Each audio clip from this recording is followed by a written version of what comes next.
있었던 말씀 계속 이어지고 있는데요. 이 37절에 나오는 명절, 이 명절이 이제 초막절을 가리키는 말씀이고요. 명절 끝날 곧 큰 날, 그러니까 초막절이 7일 동안 계속되었기 때문에 7일째 되는 날을 가리키는 말입니다. 명절 끝날 곧 큰 날에 예수께서 서서 외쳐 이르시되 누구든지 목마르거든 내게로 와서 마시라.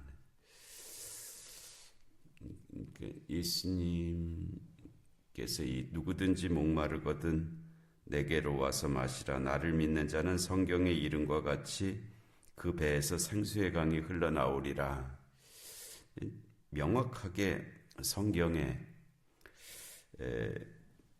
그 나를 믿는 자는 그 배에서 생수의 강이 흘러나오리라라는 표현은 없습니다. 정확한 그 인용문은 없는데 유대인들의 그 이스라엘 사람들의 삶이 항상 물하고 관련이 많고 또 뭐 이사야서나 또 레위기나 또 에스겔서나 뭐 이렇게 이렇게 물된 동산이란 표현도 있고요. 그다음에 그 이제 성전에서 흘러나오는 그 물, 뭐 처음에는 문지방 밑으로 해서 뭐 발목을 적시고 무릎까지 차고 허리까지 차고 건너지 못할 강이 되었다고 하는 그 성전에서 나오는 그 에스겔 선지자의 물도 그렇고요. 그래서 또 이스라엘 백성들이 출애굽할 때 그 반석에서 물이 나왔잖아요. 반석에서 물이 나와서 그들이 마셨다 하는 그런 말씀도 있고, 하여튼 이스라엘 사람들에게 있어서 물은 양식과 함께 가장 절대적인 생명의 근원이 되는 그런 존재였기 때문에 그런 모든 것을 포함해서 나를 믿는 자는 성경의 이름과 같이 그 배에서 생수의 강이 흘러나오리라, 이제 이렇게 하셨다는 말씀을 예수님께서 하신 것이고요. 또 이 스코트라고 하는 이 초막절이 이제 우리나라로 하면은 한 9월 말에서 10월 그때 마지막 추수하는 때거든요. 근데 그때 이스라엘에는 이제 절기상 2번의 비가 꼭 와야 되는 게 있어요. 농사와 관련된 것인데 이른 비와 늦은 비입니다. 이른 비와 늦은 비가 내려야 이제 농사가 되는데요. 이른 비는 이제 언제 내리는 비냐 하면은 이때 이 스코트 이때 초막절 때. 왜냐하면 이때 씨앗을 심거든요. 그러니까 뭐 다른 무학 포도 농사를 중심으로 해서 그런 다른 농사들은 이때 그 추수를 해서 곡간에 들이는 때이지만은 이제 그 보리 농사, 밀 농사는 이때 파종을 하는 거예요. 파종. 근데 파종을 할 때 비가 안 오면 싹이 안 나죠. 이제 땅이 건조하면 싹이 안 나잖아요. 습기가 있어야 싹이 나기 때문에 이때 이른 비가 내려줘야 싹이 나고, 그래서 그것이 자라서 그 다음에 이제 3월 달 이때가 3월, 4월 우리나라 양력으로 3월, 4월쯤이 6월절에 해당하는 때인데요. 6월절. 그 6월절이 또 농사로 하면은 초실절에 해당하는 때입니다. 초실절, 처음 익은 곡식을 하나님께 드리는 그 제사를 드리는 때가 6월절이거든요. 요때 비가 또 한 번 내려야 곡식이 알이 생기는 거예요. 그러지 않으면 쭉정이 같이 돼버립니다. 곡식이 알이 열리지가 않고, 그래서 이른 비, 이 씨앗을 뿌릴 때 한 번 비가 와줘야 되고요. 그 다음에 이제 곡식이 배기 시작할 때, 나달이 배기 시작할 그때 또 한 번 비가 내려줘야 이제 그 곡식이 만들어지면서 추수가 가능해지는 그때 내리는 비를 늦은 비라고 합니다. 그러니까 우리나라 그 달력하고는 좀 이제 틀리죠. 농사 그 절기가 반대기 때문에 이제 이른 비와 늦은 비가 한 10월쯤에 내리는 비가 이른 비, 그리고 3월에 내리는 비를 늦은 비라고 그렇게 표현을 하는데요. 이때 그 3월, 4월, 6월절 때 추수하는 것이 보리를 추수합니다. 쉐오라라고 하는 보리를 이때 추수를 하고요. 맥주죠, 맥주. 그리고 그로부터 50일 후에 추수하는 것이 밀입니다. 그 히타라고 하는 이 밀을 오순절 때 추수하거든요. 근데 우리나라 성경이 그거를 조금 그 당시에 성경을 번역할 당시에는 구분을 잘 못했던 것 같아요. 구분을 못해갖고 그 오순절을 맥추절이라고 그렇게 번역을 했어요. 사실은 이 맥추는 3월 달에 하는 그 농사 추수하는 그거의 맥추인데, 근데 뭐 이미 그렇게 번역이 돼 버렸고, 그래서 밀추수의 감사절기 뭐 그렇게 했어야 되는데 맥추절이라고 이렇게 이제 달력으로 하면은 이제 한 6월, 7월 정도 되거든요. 그때 맥추절. 그래서 그 절기는 맥추절이라기보다는 그냥 오순절 혹은 칠칠절 이렇게 되는 것이 더 맞을 것 같은데 하여튼 그렇게 되어버렸습니다. 그래서 이 성경에는 이제 이 초막절에 물을 붓는 의식이 없었는데요.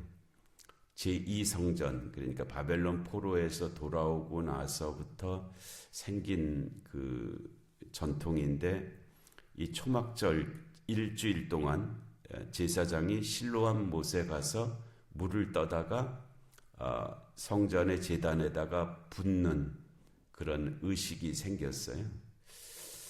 이건 뭐 구약 성경의 근거는 없는데 그들의 바램 뭐 그런 것으로 만들어진 그 형식인 것 같아요. 그래서 아마 이제 그 이른 비가 좀 안 내리고 그러니까는 어떻게든지 비가 내리기를 바라는 그런 마음에서 이때 이제 실로암 못에서 제사장이 이 초막절 절기에 물을 떠다가 제단에다가 붓는 매 7일 동안 그런 의식이 이제 행해졌는데, 이 명절 끝날 곧 큰 날 이때, 그러니까 이 초막절에 예수께서 서서 외쳐 이르시되 누구든지 목마르거든 내게로 와서 마시라 하는 것은 그런 배경에서 나온 말씀입니다. 제사장이 물을 떠다가 제단에다 붓는 그 모습들을 통해서 성전에서 지금 하시는 말씀이잖아요. 그래서 이렇게 말씀을 하셨고, 또 나를 믿는 자는 성경에 이른 것과 같이 그 배에서 생수의 강이 흘러나오리라 하는 말씀을 하셨는데, 그 뜻이 뭐냐 하면 39절에 이는 그를 믿는 자들이 받을 성령을 가리켜 말씀하신 것이라. 이렇게 그렇죠. 그 물이 뭐냐? 나를 믿는 자는 그 배에서 생수의 강이 흘러나오리라고 하신 그 물이 도대체 뭐냐? 그거는 그를 믿는 자들이 받을 성령을 가리켜 말씀하신 것이라. 그러니까 이 구약에 모형적으로 주어졌던 여러 물들이 있잖아요. 여러 물들이 있었는데 그 물들의 그 모형의 실체가 뭐냐 하면 성령이시라는 거죠. 예수를 믿는 자에게 베푸시는 성령의 은혜, 그것이 생수의 강과 같은 그런 것이다. 우리가 신앙생활 하면서도 성령을 받는다 하는 그런 표현이 있잖아요. 하여튼 성령의 은혜인데 성령의 임재와 그 은혜가 없으면 사람이 신앙생활하면서도 갑갑하죠. 목마르고 답답하고 늘 좀 안타깝고 뭐 이제 초조하고 뭐 그런 것들이 이제 같은 개념 속에 적용될 수 있는 그런 말씀들입니다. 그래서 이는 그를 믿는 자들이 받을 성령을 가리켜 말씀하신 것이라. 근데 가로한 부분은 이건 이제 이 필사자들이 이 부분을 좀 설명을 해줘야 되겠다 해서 들어갔을 가능성이 많은 그런 본문들입니다. 이제 필사를 하는 사람들이 이거 읽는 사람들이 무슨 뜻인지 모를 것 같은데 하고는 이제 거기다가 설명문을 이제 붙여 주는 거죠. 그래서 예수께서 이제 무슨 뜻이냐면 예수께서 아직 영광을 받지 않으셨으므로 그 영광은 이제 그의 죽으심이죠. 죽으심과 부활하심. 그게 예수님의 영광이잖아요. 예수님의 영광은 그의 죽으심과 부활이 예수님의 영광입니다. 그리고 그 예수님의 죽으심과 영광 승천 다음에 성령의 임하심이잖아요. 오순절. 예수님이 부활 승천하시고 예루살렘을 떠나지 말고 내게 약속하신 것을 기다리라라고 그들이 열흘 동안 성전에서 이 오순절 마가의 다락방에 모여서 기도할 때 성령이 임하셨다 이렇게 되어 있는 그 말씀을 가리키는 겁니다. 그래서 예수께서 아직 영광을 받지 아니하셨으므로 성령이 아직 그들에게 계시지 아니하시더라. 이것은 성령은 성부, 성자, 성령 하나님은 처음부터 계시지요. 그런데 그들에게 임하시고 역사하신 그 때를 가리킬 때 아직 그들에게 계시지 아니하셨다라고 그렇게 말씀하신 것이고요. 이 말씀을 들은 무리 중에서 어떤 사람은 이 사람이 참으로 그 선지자라 하며 이제 뭐 모세를 통해서 말씀하신 그 뭐 하여튼 메시아 종말에 올 선지자 뭐 그런 뜻으로 어떤 사람은 그리스도라 하며 어떤 이들은 그리스도가 어찌 갈릴리에서 나오겠느냐 뭐 그렇게 서로 논쟁들이 있었다는 거예요. 왜냐하면 성경에 이르기를 그리스도는 다윗의 씨로 또 다윗이 살던 마을 베들레헴에서 나오리라 하지 아니하였느냐. 이것은 이제 그 미가서의 말씀이잖아요. 미가서의 말씀에 그와 같은 말씀이 있는데 그리고 또 사무엘하 7장에 나온 다윗 언약 내가 네 씨로 말미암아 뭐 어떻게 하시겠다고 하나님의 그 약속 뭐 이런 것들이 이제 유대인들에게 남아 있기 때문에 그리스도는 베들레헴에서 태어나실 것이라고 했는데 어찌 갈릴리에서 온 저 사람이 그리스도일 수가 있겠느냐. 근데 이게 우리가 지금에 읽어보면 예수님이 베들레헴에서 탄생하셨잖아요. 이들은 모르죠. 예수님이 베들레헴에서 탄생하셨다는 것을 그냥 갈릴리 나사렛 뭐 그쪽 사람이라고 알고 있지.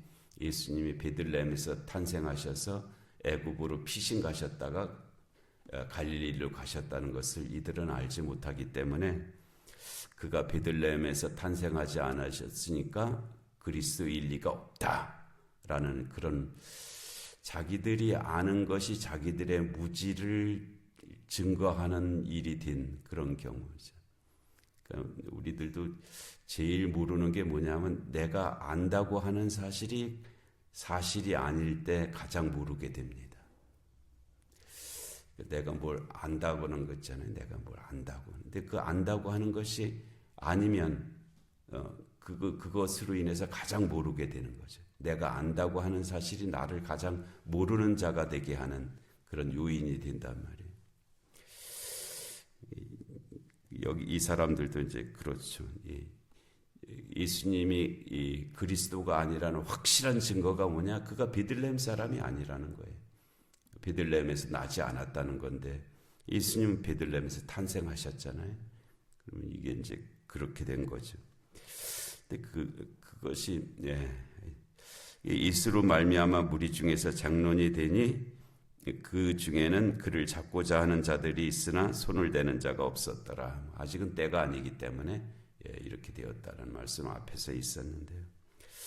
하여튼 뒤에 나오는 말씀보다 우리에게 주시는 말씀은 주님께서 말씀하신 누구든지 목마르거든 내게로 와서 마시라고 하는 그 주님의 말씀, 그리고 나를 믿는 자는 성경의 이름과 같이 그 배에서 생수의 강이 흘러나오리라고 하신 그 말씀, 이는 그를 믿는 자들이 받을 성령을 가리켜 말씀하신 것이라 약속하셨으니까 그와 같은 은혜가 함께 하실 줄로 믿습니다. 은혜로우신 하나님 아버지, 오늘도 귀한 새벽 저희에게 허락하시고 초막절 마지막 날 주님께서 하신 말씀을 저희들이 다시 듣습니다. 주께서 말씀하신 그 말씀이 그 성령이 임하시는 귀한 심령들 되게 하여 주옵시고 또 그 은혜로 살아가는 저희 모두가 되게 하여 주시옵소서. 영육간의 공고한 환우들을 긍휼히 여겨 주옵시고 이 나라 이 민족 가운데 주님의 공의와 정의가 임하게 하여 주옵시고 전쟁과 기근과 질병과 재난의 땅들 가운데 주의 긍휼하심이 함께 하여 주시옵소서. 하나님 오늘 3일 밤 예배 가운데도 은혜 주시고 또 이 새벽의 기도 가운데도 은혜의 은혜를 더하여 주시옵소서. 예수님의 이름으로 기도하옵나이다. 아멘.